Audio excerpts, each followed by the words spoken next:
Hello, welcome to ExpressBook Insights, where we share knowledge and grow together. A friend told me that he disagrees with a decision made by his boss and plans to share his own thoughts. However, he worries whether this will affect his relationship with his boss. Such dilemmas are common in life. Communication is everywhere in our lives and is one of the basic needs of humans. However, not many people truly master communication skills. Many offend others by speaking impulsively, while some miss great opportunities due to poor communication skills. Today, we will explore Looking Out, Looking In, a renowned textbook in the field of interpersonal communication, authored by Ronald Adler and Russell Proctor. This book offers a comprehensive exploration of how individuals communicate with one another in personal relationships. By applying these communication techniques in our lives, we can significantly improve our communication skills, enhance our relationships, and become communication experts. Principle 1 of communication: clearly define the goals of interpersonal communication.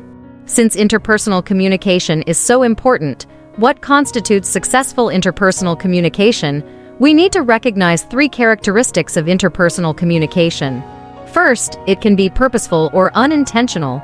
For example, advising your partner to change a bad habit is purposeful communication. Even if you don't speak, an inadvertent action or expression can convey your thoughts to colleagues or family. This is unintentional communication. Second, communication is irreproducible and irreversible. The same words can have completely different feedback when said to different people. For instance, when you say you look good today, someone in a good mood might thank you, but someone in a bad mood might retort, "What are you talking about? How do I look good?" Irreversibility means that we can't take back words spoken in haste. As the saying goes, spoken words are like spilled water. Third, more communication is not necessarily better, and some communication is not literal. If something is clearly explained, there's no need to repeatedly emphasize it, as it becomes tedious. Sometimes, the intended message is not in the literal words but in the subtext. What's needed is to listen and think carefully.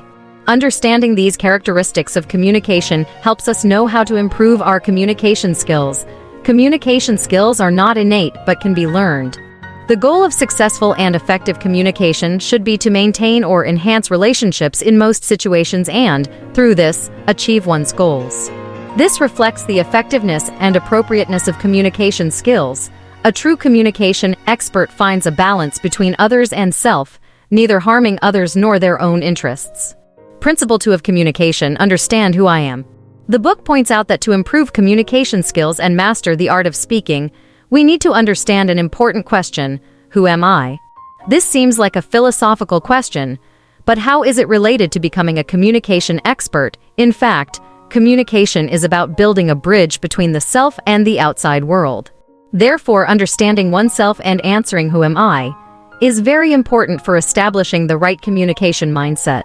When we were infants, we knew nothing about ourselves but learned language by observing others' words and actions. After acquiring language, we received a lot of messages like "you're cute" or "you're too naughty," from which we formed self-awareness.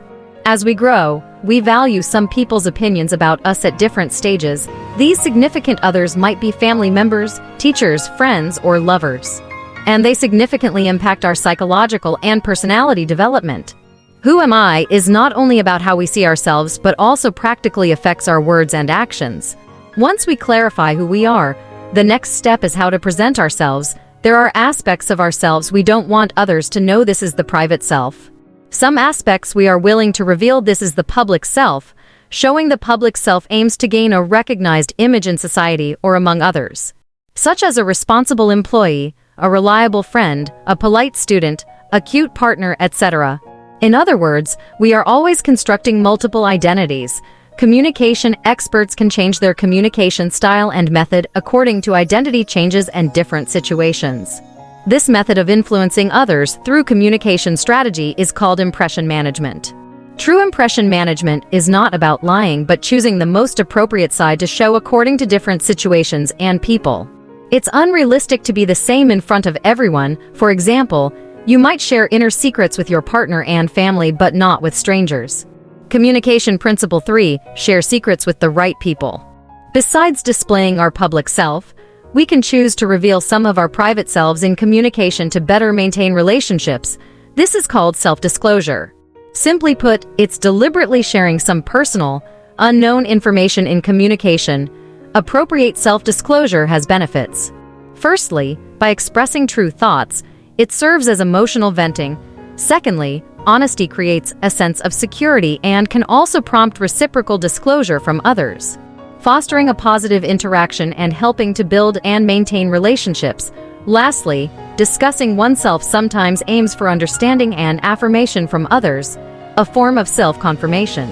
However, everything has pros and cons. Self-disclosure can also pose risks.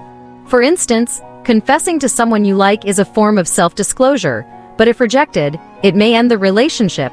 Directly expressing personal preferences might hurt others.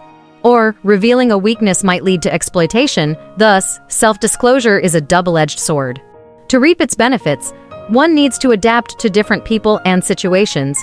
Before disclosing, consider these questions. What is your relationship with this person? The closer the relationship, the more you can disclose. Is the setting appropriate? Public settings are not suitable for personal topics. What are the risks of disclosure? If discussing a topic could cause trouble or hurt others, it's better not to disclose. Will your disclosure bring mutual benefits? For example, mutual disclosure between partners creates a closer bond. Communication principle 4: express and manage emotions appropriately. We often talk about emotional intelligence (EQ) and use it to describe people who are easy to get along with and communicate well. In fact, EQ refers to a person's ability to understand and control their own emotions, recognize others' emotions, and handle interpersonal relationships. Have you ever said something hurtful in anger and immediately regretted it? Negative emotions can easily ruin a relationship. To avoid this, we need to learn to express emotions properly and manage them. We still need to express emotions, but appropriately. This not only benefits mental and physical health, but also improves interpersonal relationships. How to express emotions appropriately? Consider these principles. Recognize and identify your feelings.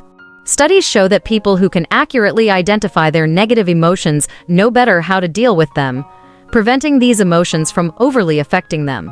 Expand your emotional vocabulary. When describing our feelings, we often use vague terms like okay or not so good, making it hard for others to understand our true feelings. We should expand our emotional vocabulary, using more specific words to express our feelings and the context of these feelings. Share a variety of feelings. Usually, our feelings about a situation are complex, not just one emotion. However, we often only express one, like when a mother is worried because her child is late coming home. When the child finally arrives, the mother is relieved and happy, but then immediately angry. The mother's emotions are mixed, but she only expresses the negative one. If she could express all her emotions, it would ease the tension and help the child feel her love. Choose the right moment to express feelings. When strong emotions arise, it's not always the best time to speak. There's no universal standard for the right time, but you can try imagined communication, mentally rehearsing what you want to say and anticipating the other person's reaction. Appropriately expressing emotions helps maintain relationships, but, as we've said, communication is irreversible, so we must also learn to manage emotions. Emotions can be helpful or unhelpful. Unhelpful emotions don't aid interpersonal relationships and can even damage them. Helpful emotions are beneficial for relationships. We should minimize unhelpful emotions through rational thinking. When such emotions arise, identify the thoughts causing them and discard these thoughts. Besides reducing unhelpful emotions, we should express more helpful emotions. Researchers have identified 10 positive emotions: joy, gratitude, serenity, interest, hope, pride, amusement, inspiration, awe, and love. Recognizing and enjoying these emotions can significantly increase your satisfaction with yourself and your relationships. Communication principle 5: speaking is instinctive, but communication is a skill. Language is a human gift and a medium for understanding each other. Although language makes communication easier, it can also be a source of communication barriers. We often misunderstand certain words, especially ambiguous ones. Not all language problems are misunderstandings. Our poor language habits are more likely to cause communication barriers. A common phenomenon is presenting our opinions and inferences as facts. For example, if your partner forgets your anniversary, that's a fact. You might think this means they no longer care about you. So, when you meet them, you might blurt out, "You just don't care about me anymore," which is not a fact but an inference. Such expressions can lead your partner to misinterpret your words as facts, leading to arguments. To avoid such conflicts, we need to discard these bad language habits. One effective way is to learn to use I, you, and we in communication. Using you expresses judgment towards the other person, which can easily provoke resistance. Using I expresses your feelings and is less provocative than you, but it centers on the self. Using we expresses a desire to work together, more in line with the essence of communication, but it's not always appropriate since sometimes the other party may not want to be represented. For example, in collaboration, saying "let's sell this product well together" conveys a vision of joint effort, which the partner is likely to accept willingly. Therefore, we need to master some tricks, like using you when giving compliments, I during conflicts, and we in teamwork. Of course, you can combine I and we. For instance, I think we have a problem when we start arguing about money. Instead of "you always talk about money in such a vulgar way," or "I really hate talking about money," communication is not only conveyed through language, but also through nonverbal means. The main types of nonverbal communication include, first, body movements, such as sitting postures, frowning, etc. Second, sounds that do not involve words, including tone, speed, filler words, etc. Third, touch, which is a complex form of nonverbal communication and can easily cause serious misunderstandings. Therefore, touch must be culturally and contextually appropriate. Like the touch between a doctor and a patient, which can make the patient feel accepted and help build a positive doctor-patient relationship. Fourth, appearance and dressing. Although we should not judge a book by its cover, it's undeniable that appearance does influence people. Seeing someone attractive, everyone wants to take a second look. Hence, nonverbal communication is very important and is closely linked with verbal communication in every interaction. Communication Principle 6, hearing is not the same as listening. Many people think that to be a communication expert, you need to know how to speak, but this is not entirely correct. In addition to knowing how to speak, we also need to know how to listen. Listening is as important as speaking, but many people don't realize this. You might say that hearing is an innate ability, so why emphasize it? In fact, hearing and listening are two different concepts. Hearing refers to the automatic process where your ears receive sound waves and transmit them to the brain. Listening, on the other hand, is the process by which the brain assigns meaning to this information. The brain does not automatically process the information heard. We need to consciously process it. So, how can we effectively listen? The ancient Greek philosopher Zeno said that we are born with 2 ears and only 1 mouth, so that we should listen more and speak less. Therefore, when we are in the role of a listener, the first thing to do is to speak less and not to jump to conclusions too soon. Next, we need to concentrate, such as finding a relatively quiet place for communication and turning off our phones during the conversation. Lastly, we need to learn to grasp the key points. Sometimes, people like to talk in a roundabout way, and we need to think and extract the central idea of the other person's information. Sometimes, when someone confides in us, they are not only expressing their opinion but also want to hear our thoughts. For example, when the other person is feeling down and frustrated, we can show empathy, like saying, "I can totally understand how you feel." Or expressing agreement, like "you're right," or offering support, like "if you need help, I'm always here." A true communication expert will use different response techniques based on different situations, genders, etc. All of these require a lot of practice to master. Communication Principle 7, properly maintaining interpersonal relationships. In our interpersonal relationships, some are without choice, like relationships with parents and relatives. However, in most cases, we choose to establish relationships, such as with friends, partners, lovers, etc. Choosing with whom to interact marks the beginning of an interpersonal relationship. From a dialectical perspective, each interpersonal relationship contains two incompatible forces coexisting, and these forces often lead to conflicts. Communication is about resolving these conflicts, known as the dialectical tension in relationships. Let's introduce 3 pairs of typical dialectical tensions for a deeper understanding. The first pair is connection and autonomy. No one can tolerate loneliness, so we seek connections, but at the same time, we don't want to lose our autonomy. Connection and autonomy thus pull at each other. The second pair is openness and privacy. In interpersonal relationships, we hope for as harmonious relations as possible, but even in intimate relationships, we need to maintain a certain distance and space. The third pair is stability and novelty. Stability is the foundation of a relationship, but a lack of newness can make it boring. Therefore, communicators face the challenge of how to keep the relationship stable while keeping it fresh and interesting. Hence, we can see that interpersonal relationships are complex and dynamically changing. A satisfactory relationship requires both parties to cultivate and maintain it. In daily interactions, we first need to maintain contact and actively preserve the harmony of the relationship. Next, we should show our care and needs so that both parties understand the importance of this relationship. Then, we should also pay attention to each other's friends and family. Finally, we should share some daily tasks, like roommates helping each other with deliveries, in addition to daily maintenance, the support we provide when the other party faces various challenges and difficulties can rapidly develop the relationship. Generally, we can provide the following 3 types of support. The first is emotional support, focusing on the other person's emotions, listening and comforting with empathy, and eliminating their sense of loneliness. The second is informational support. When we are confused, the closest people often provide us with advice and suggestions to help us strategize. The third is instrumental support, providing practical help, like caring for them when they are sick and have no one to look after them. Generally, instrumental support is an indicator of how intimate a relationship is. This is what we mean by a friend in need is a friend indeed. However, even the best relationships face tests and challenges, usually when one party violates the tacit agreement of the relationship, causing disappointment in the other party. This is called relational transgression. There are many specific situations, such as failing to fulfill important obligations, infidelity, distance, suspicion, verbal harm, domestic violence, etc.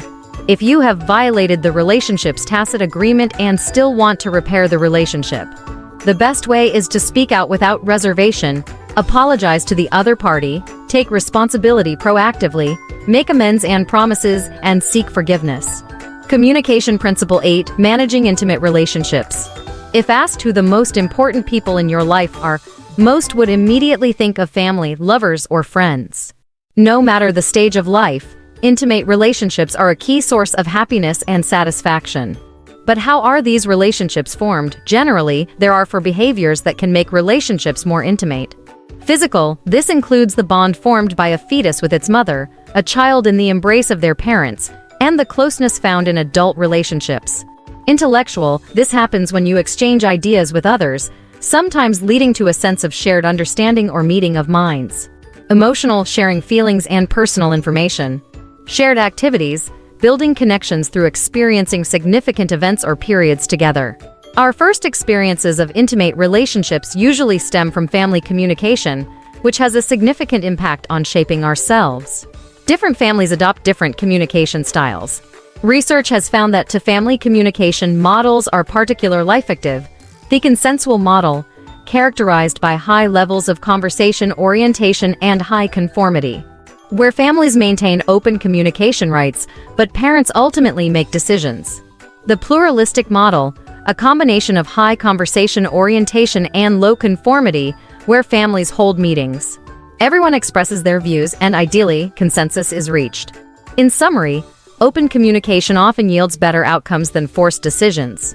Children from consensual and pluralistic families tend to be more confident and have stronger communication skills, compared to those from protective or laissez-faire families. We can't choose our birth families, but we can choose our friends and lovers. Our needs and friendships change over time. In youth, we value shared interests and enjoy having fun together. But as we grow older, we value the quality of friends more, such as their willingness to help, keeping promises, and trustworthiness. Generally, same-sex friendships are easier to develop long-term. Women tend to focus more on sharing personal problems, using disclosure as a measure of intimacy. Men, on the other hand, often establish close relationships through shared activities, like participating in a challenge or completing meaningful projects together. Therefore, in friendships, we need to think of different communication strategies according to different needs. When women want to make friends with other women, they might ask about each other's recent life situations. For men seeking friendships with other men, finding partners with shared interests can be more effective. Of course, we can also have friends of the opposite sex, which has its pros and cons. Friends of the opposite sex can provide different viewpoints and perspectives, offering opportunities to broaden our horizons. However, many people do not believe in purely platonic friendships between men and women, considering the boundaries with friends of the opposite sex to be more blurred. Undeniably, many romantic relationships develop from friendships with the opposite sex. So, what does a successful love relationship look like? American psychologist Robert Sternberg proposed the famous triangular theory of love, which suggests that perfect love is composed of three parts: intimacy, passion, and commitment. Intimacy refers to the closeness of the relationship, a warm experience in love. Passion involves physical attraction and emotional stimulation, while commitment is the rational part of love, the decision or guarantee to maintain the relationship long-term. Thus, in the communication of love, we need to express not only emotions but also commitment. Even in perfect love, conflicts occur. In fact, as long as the positive interactions between lovers are more than 5 times the negative ones, they can maintain a happy relationship. Therefore, occasional quarrels and cold wars won't destroy love. As long as negative behaviors are kept to a lower level and more positive interactions are displayed, love will last. What constitutes positive interaction? Dr. Gary Chapman, a renowned marriage and family expert, summarized the 5 love languages. Understanding and using the love language preferred by your partner can lead to correct interactions. The first is affirmative language, including praise, commendation, and support. The second is quality time, being present and fully engaged when your partner needs you. The third is gifts, where the meaning lies in the thought, not the price. The fourth is acts of service, such as voluntarily doing chores that your partner dislikes. The fifth is physical touch, including hugs, holding hands, and kissing. In love, we often speak our own love language. If it matches our partner's, that's great. But if not, we need to pay attention to our partner's language, adjust accordingly, and respond correctly to maintain a better relationship. Communication Principle 9. Constructing a good communication atmosphere. It's said that the most complex relationships are interpersonal ones. In one moment, two people might be at each other's throats, and in the next, they might be the best of friends. Just like the weather, it's unpredictable. Although we can't control the weather, we can improve the communication climate in interpersonal relationships. The communication climate is the emotional tone of the relationship, the feelings and attitudes people have while engaging in activities together. For example, talking to someone you like might feel like a breath of fresh air, while talking to a superior might feel tense. These are all aspects of the communication climate. So, what factors affect the communication climate? It largely depends on how much people feel valued by others, a subjective feeling based on the information received during communication. Affirmative information makes people feel valued, while negative or ambiguous information makes them feel undervalued. Negative information includes lack of response, unempathetic content, or vague replies like maybe or we'll see, leaving the recipient unclear about the responder's stance. In addition to negative information, oppositional information can also damage the communication climate, including complaints, attacks, and arguments, as they convey a "you are wrong" perspective. It's worth noting that arguing in the workplace isn't always bad. The key is how you express your viewpoint. Remember, attack the viewpoint, not the person. In communication, we should use as much affirmative information as possible because it helps improve the communication climate and increases the likelihood of success. Affirmative information mainly includes valuing, acknowledging, and agreeing with others. Valuing can be a simple gesture like giving someone an affirming look or a smile to make them feel valued. The best way to acknowledge others' feelings is to listen attentively, and agreeing with someone's viewpoint is the strongest form of affirmation. For example, during a family meeting, Anna suggests some ideas for dividing household chores, like the children learning to cook simple dishes and the husband taking the initiative to wash his clothes. If the children and husband respond positively, willing to learn cooking and committing to clean the windows on the weekend, the family meeting will go smoothly and help improve the family relationship. Therefore, don't skimp on using affirmative information in communication, as it helps form a positive communication climate. So, why does negative information appear in communication? It's often due to our defense mechanisms when our face or ego feels threatened. In other words, defense is the process of protecting our self-image. Therefore, a communication expert should not only avoid defending against others, but also learn how to lower others' defenses. The following are some ways to reduce defensiveness in communication. Describe, don't evaluate. When talking about an issue, evaluating others often triggers their defensiveness. For example, if someone says, "Your speech is always a mess," you'd likely feel that the person is ill-intentioned, triggering your own defensiveness. Describing, on the other hand, focuses on your feelings, such as "I didn't understand what you said."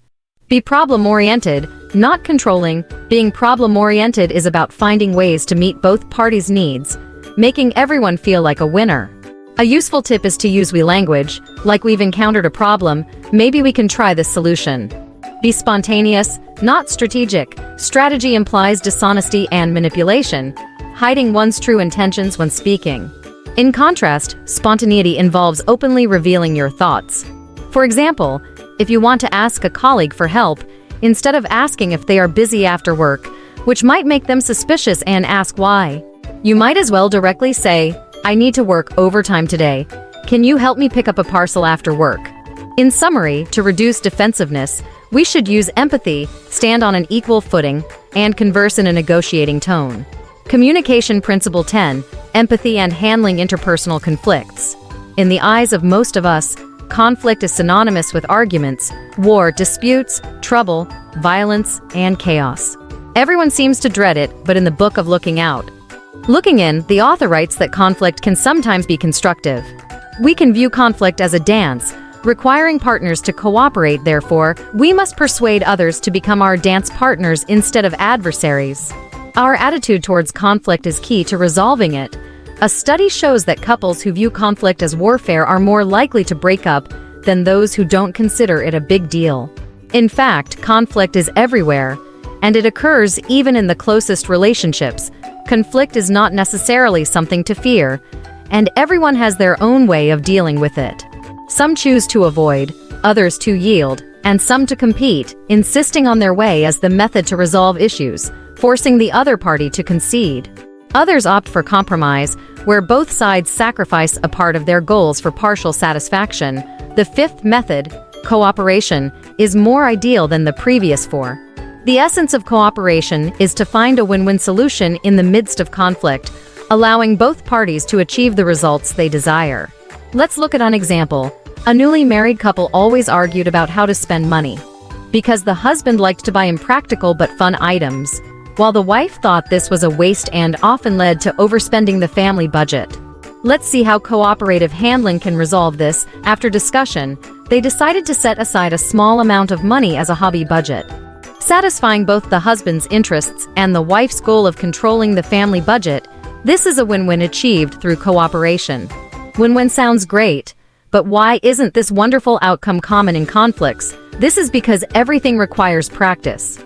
If one can follow the steps of cooperation from the beginning and practice them until they become second nature, one will find that achieving a win-win isn't as difficult as imagined. From the results, it seems that cooperation and achieving a win-win is the best way to handle conflict. However, not all conflicts can result in a win-win. Sometimes, the other four methods have their merits. For instance, when an issue is not important, avoidance might be the best and quickest solution. Sometimes, when you encounter someone unwilling to cooperate and insistent on having the last word, cooperation is not so effective. Therefore, we need continuous practice and adaptation, choosing the most appropriate method for different interpersonal conflicts to become true masters of communication. That's all for Looking Out, Looking In. After listening to this book, what are your thoughts or insights? Feel free to leave a comment and share. If you like today's content, don't forget to share it with your family or friends. See you next time.